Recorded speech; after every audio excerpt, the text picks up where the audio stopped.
दिल्ली के वजीराबाद में आने के बाद आगरा तक पहुंचने पर जो यमुना की मौत हो रही है, ये क्यों हो रही है, इस पर एक और रिपोर्ट देखिए और फिर हम बात को आगे बढ़ाते हैं।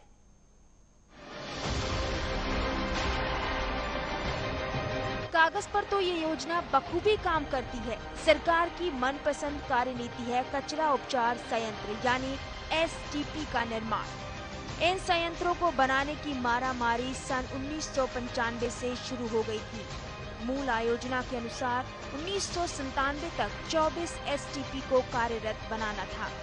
सन 2000 के अक्टूबर मास तक दिल्ली के प्रमुख सचिव ने सर्वोच्च न्यायालय को जानकारी दी कि बनाए जाने वाले 16 संयंत्रों में से केवल 9 संयंत्र ही कार्य कर रहे थे।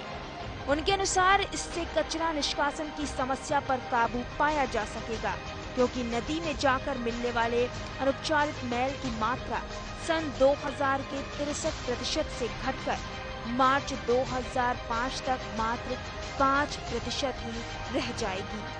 आज दिल्ली के 17 एसटीपी की कुल उपचार क्षमता 2330 मिलियन लीटर प्रतिदिन एमएलडी है, परंतु समस्या ये है कि कोई नहीं जानता कि दिल्ली शहर कितनी गंदगी उत्पन्न करता है। केंद्रीय प्रदूषण नियंत्रण बोर्ड के अनुसार सन 2003-04 में नदी के प्रवाह के आधार पर अनुमानित 3853 एमएलडी गंदगी दिल्ली के 22 के करीब नालों से होकर रोज यमुना में जा मिलता था। दूसरी ओर दिल्ली जल बोर्ड का कहना है कि उसके द्वारा की गई दैनिक जल आपूर्ति के आधार पर 2934 एमएलडी गंदगी प्रतिदिन नदी में बहाई जाती है।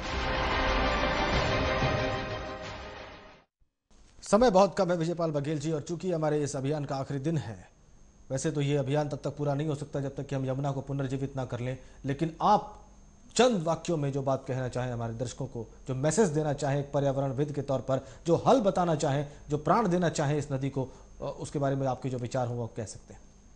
सुदर्शन चैनल ने जो यमुना बचाने की मुहिम छेड़ी है उसमें सभी को जुड़ना चाहिए, और मैं क्या कर सकता हूँ यमुना बचाने के लिए, वो जो जिम्मेदारी है उसको सुनिश्चित अभी कर लें कि यमुना में हम अगर कुछ डालेंगे तो ऐसा डालेंगे जो हमारे जलजीव के लिए, हमारी यमुना के लिए लाभदायक हो जी, और नहीं डालेंगे तो कचरा नहीं डालेंगे। जनता को इसके साथ जोड़ के कोई योजना भी जो बन रही है, जो सरकारी अभी कागजों पे जो बात आ रही है, जो भी योजना बने वो प्रैक्टिकल हो और प्रैक्टिकल के साथ जनता की सहभागिता के साथ होनी चाहिए। जब तक जनता इसके साथ नहीं होगी, यमुना के साथ उसका भावनात्मक संबंध नहीं स्थापित होगा, तब तक हम यमुना नदी को नहीं बचा सकते जी। और जहाँ धर्म की बात है, धर्म धारण करने के लिए होता है।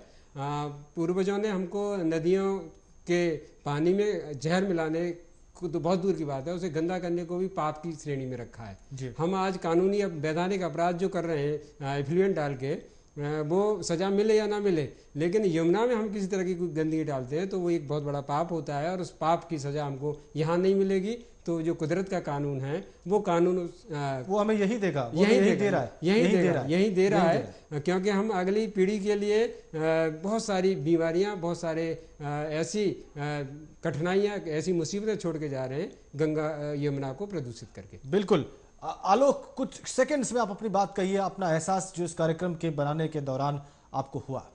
जी बिल्कुल देव, अगर यमुना का जो प्रोग्राम जब हमारे दिमाग में था तो तभी यमुना से हमारी सांस्कृतिक आस्था है।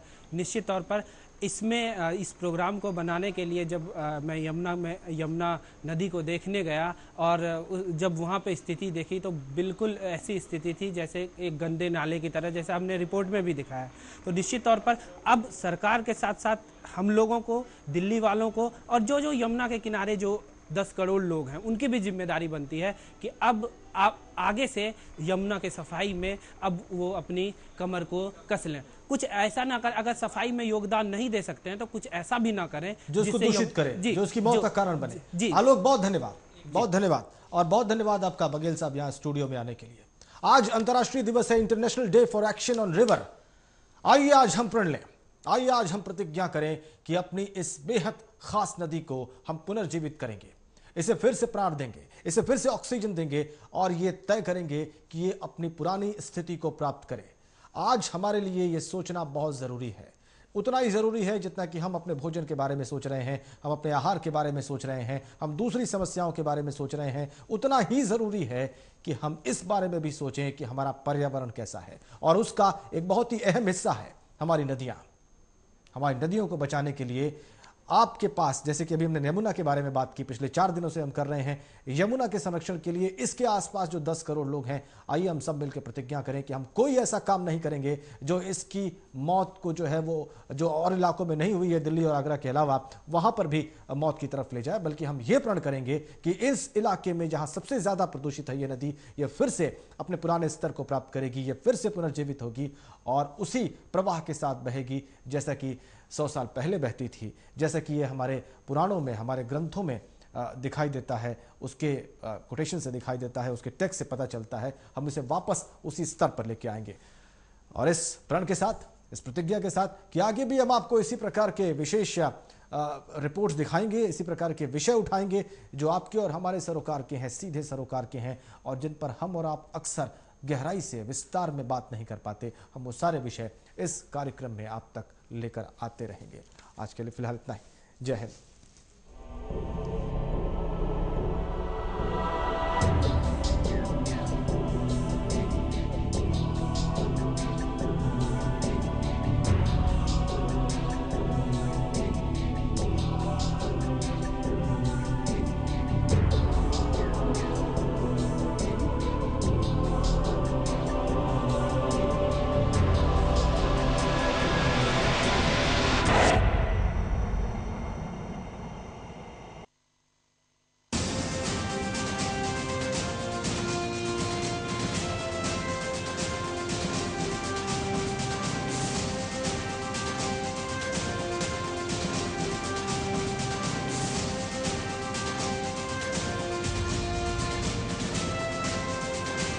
आप देख रहे हैं सुदर्शन न्यूज।